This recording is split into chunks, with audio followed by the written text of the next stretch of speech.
Voilà, nous sommes les anciennes de la 6e A du lycée Ahmed Fall des années 1980-1981. Donc, plusieurs années se sont écoulées et par la grâce de Dieu, il nous a laissé longue vie et nous a permis de nous retrouver, ces anciennes. On était au nombre de 35. Donc on s'est retrouvés, pratiquement la majorité, on s'est retrouvés et on s'est dit d'aller au lycée, donc retour au royaume d'enfance, et aussi faire quelque chose, être utile à ces actuels élèves de la 6e A de l'année 2022-2023, en leur apportant un accompagnement pédagogique avec des kits scolaires, et aussi un accompagnement social en tant qu'enseignante, en tant que tous les membres sont quelque part des sociologues, entre parenthèses. Donc on voulait participer à la formation de ce type de filles, de jeunes filles que nous voulons, semblables au type d'hommes sénégalais que le Sénégal a besoin.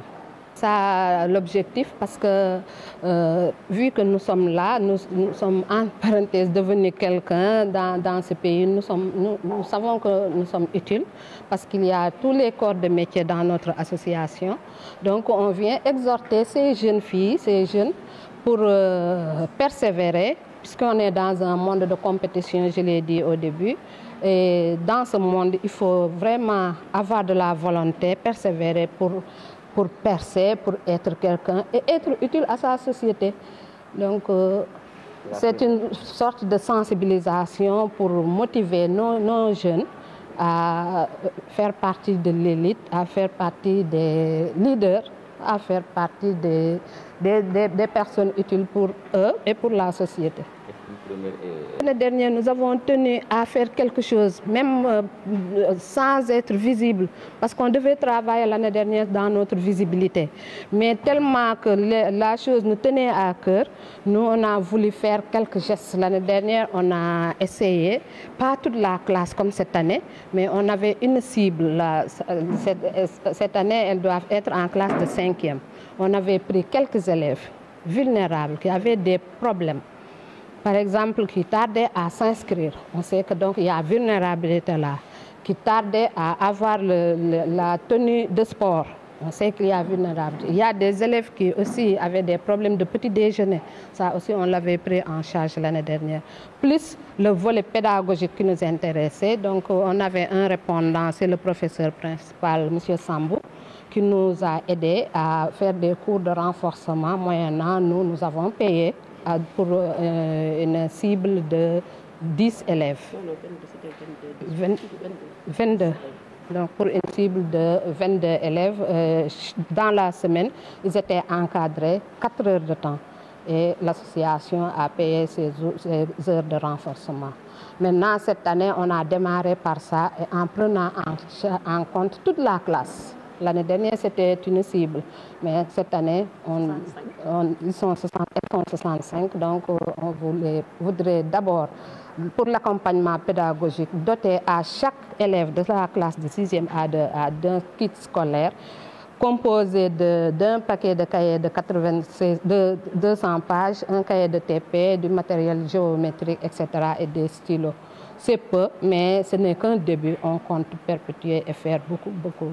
Et en fin d'année aussi, on voudrait avoir les meilleurs et en faire une journée d'excellence et primer ces meilleurs de la classe.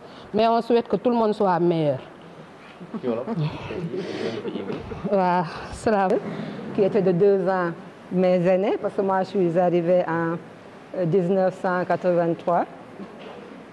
Donc vraiment ce fut un plaisir renouvelé, parce que l'année dernière elles étaient là, de les recevoir, d'autant qu'elles sont venues avec beaucoup de matériel scolaire à remettre aux élèves, ce qui est d'un grand apport quand même et qui va contribuer à la réussite de ces élèves.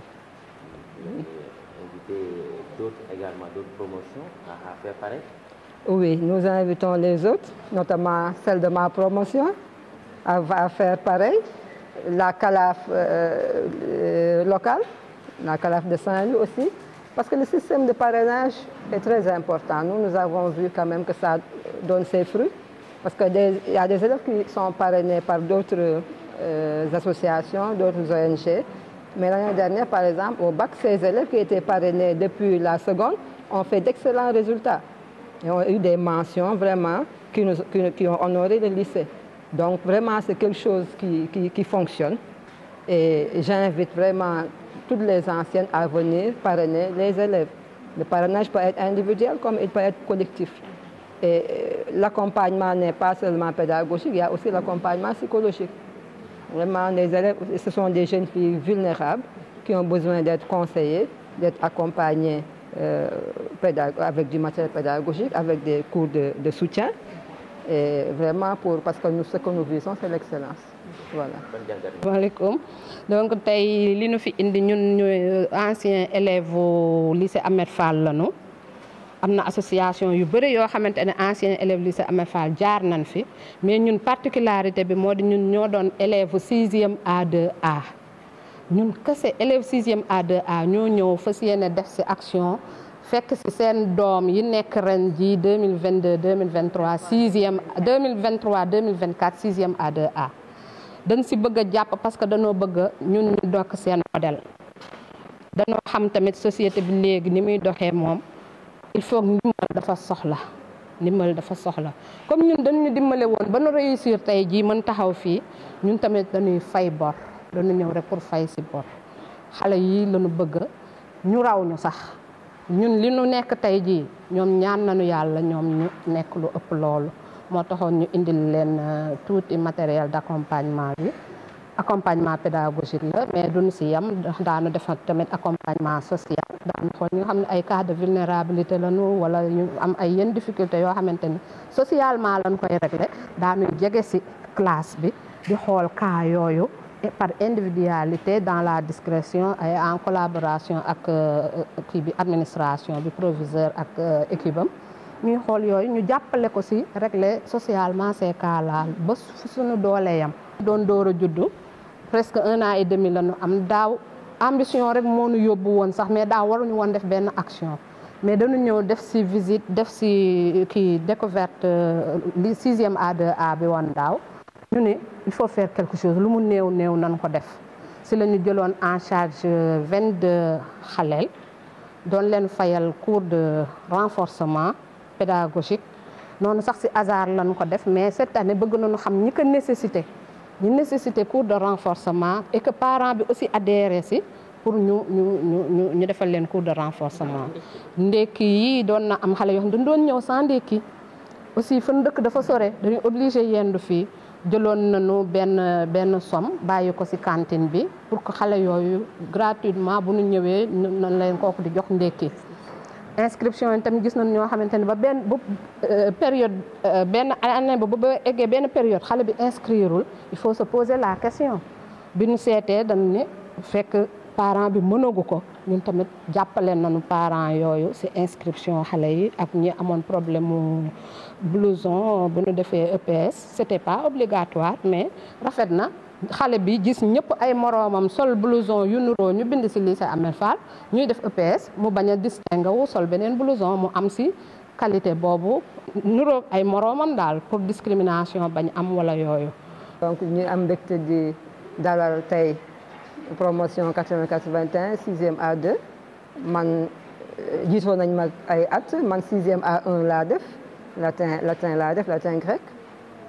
donc ñoom depuis daaw ñu ngi fiy ñëw di jàppale xale yi ren nag dañu yaatal 6e A2 bi yëpp la ñu ñëw andil leen matériel pédagogique yamuñu ci loolu daañ leen jàppale di leen ci ay conseils di ñëw di waxtaan ak ñoom ay causeries di leen jàppale ci fànn bu ne parce que tamit ay xale lañu dañu xaw a vulnérable ni ñu koy wax ay jigéen lañu ñu soxla nag loolu yëpp pour seen réussite ëllëg.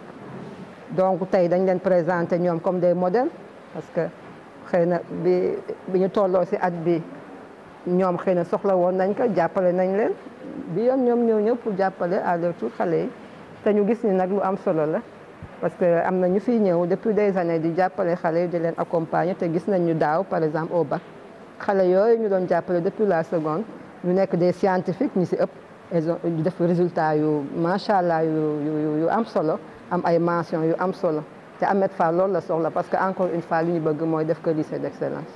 ñaax yeneen promotion yi wala yeneen association yi ñu def lu bari. waaw ñu ñaax yeneen promotion yi vraiment ak surtout ñu nekk Ndar ñu jàpp bu baax ci école bi mën nañu ñëw parrainer individuellement comme mën nañu def groupe ñëw comme ni ñuy def parrainer xale yi di waxtaan ak ñoom am na ci solo di leen yee dina tax bu ëllëgee ñoom tam ñu mën a jël relève bi parce que tam dañu soxla relève gis nañ ñi fi nekk ñi si bëree léegi mag lañu donc dañu war a xëcc xale yi si ñoom pour bu ëllëgee ñoom tam ñu mën a perpétuer tradition bi.